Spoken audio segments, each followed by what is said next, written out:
तो चलिए एक ऐसी कहानी में चलते हैं जिसकी शुरुआत तो दुख से हुई, लेकिन आगे चल के इसी यात्रा ने विश्वास और दोस्ती का कह सकते हैं सबसे पवित्र गठबंधन बनाया। तो देखिए, शबरी के आश्रम से निकलने के बाद राम और लक्ष्मण दक्षिण की ओर बढ़ रहे हैं। अब नजारा तो बहुत खूबसूरत है, चारों तरफ हरियाली, पंपा सरोवर की वो ठंडी ठंडी हवा, लेकिन उनके मन में तो सीता के बिना बिल्कुल सूनापन है। हर एक कदम एक बोझ जैसा लग रहा है और उनकी जो ये खोज है ना, वो जैसे कहीं खो सी गई है, दिशाहीन हो गई है। और मजे की बात देखिए, ठीक उसी वक्त उसी जंगल में एक और किरदार है, वानरराज सुग्रीव। वो भी निराशा में जी रहे हैं। उनका दिल अपने ही भाई बाली के डर से कांप रहा है। तो सोचिए, दर्द की दो अलग अलग कहानियां, एक दूसरे से अनजान, एक दूसरे के करीब आ रही थी।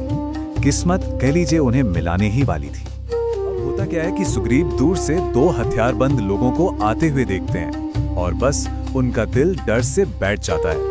उन्हें लगता है कहीं ये मेरे भाई की कोई नई चाल तो नहीं।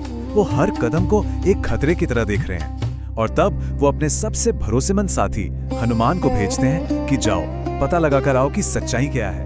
और यहीं पर हनुमान का जो अप्रोच है वो देखने लायक है। वो सिर्फ बलवान नहीं है, वो बहुत ज्यादा बुद्धिमान है। वो सीधे जाकर लड़ने भिड़ने का रास्ता नहीं चुनते, नहीं, वो चुनते हैं बातचीत का रास्ता, संवाद की भाषा। और इसीलिए वो एक विनम्र ब्राह्मण का रूप धरते हैं और उनके सामने पहुंचते हैं। जरा हनुमान के पहले शब्द सुनिए। वो ये नहीं पूछते कि तुम कौन हो या कहां से आए हो, नहीं, वो कहते हैं आप कौन हैं, आंखों में इतनी पीड़ा लिए। ये कोई पूछताछ नहीं है, ये तो गहरी हमदर्दी है। वो उनके पद को नहीं, उनके दर्द को पहचानते हैं और बस यहीं से विश्वास का वो पुल बनना शुरू हो जाता है। अब लक्ष्मण तो अभी भी शक कर रहे हैं, उनकी आंखों में संदेह है, लेकिन राम अपने विवेक से उस ब्राह्मण के वेश के आर पार देख लेते हैं। वो हनुमान के शब्दों में जो सच्चाई है, जो ठहराव है, उसे पहचान लेते हैं और वो समझ जाते हैं कि नहीं, इतना संतुलित बोलने वाला इंसान धोखेबाज हो ही नहीं सकता। और जैसे ही हनुमान ये भरोसा देखते हैं, वो अपने असली रूप में आ जाते हैं और फिर वो एक ऐसी कहानी सुनाते हैं जो सब कुछ बदल कर रख देती है। वो बताते हैं कि उनके जो स्वामी हैं सुग्रीव, वो भी अन्याय के सताए हुए हैं, वो भी टूटे हुए हैं और डर में जी रहे हैं। तो सबसे जरूरी बात यहाँ क्या है?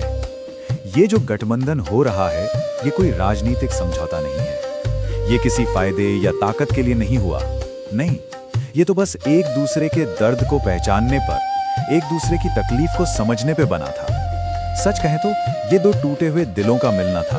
तो ये सिर्फ एक मुलाकात नहीं थी, ये मुलाकात से बहुत बढ़कर थी। असल में ये एक ऐसा पल था जो हमें आज भी, इतने सालों बाद भी, कम्युनिकेशन, लीडरशिप और ट्रस्ट के बारे में बहुत गहरे सबक सिखाता है। अगर इस पूरी कहानी का सार निकालना हो तो वो शायद इन 3 बातों में मिलेगा।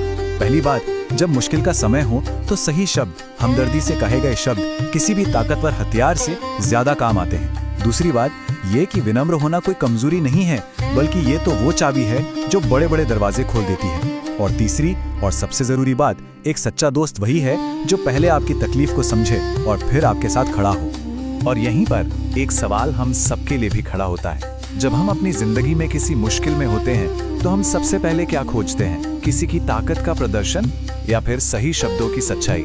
क्या हमें कोई ऐसा चाहिए जो अपनी ताकत दिखाए या कोई ऐसा जो बस हमारे दर्द को समझे? ये एक ऐसा सवाल है जिसका जवाब शायद हम सभी को अपने अंदर ही खोजना पड़ेगा।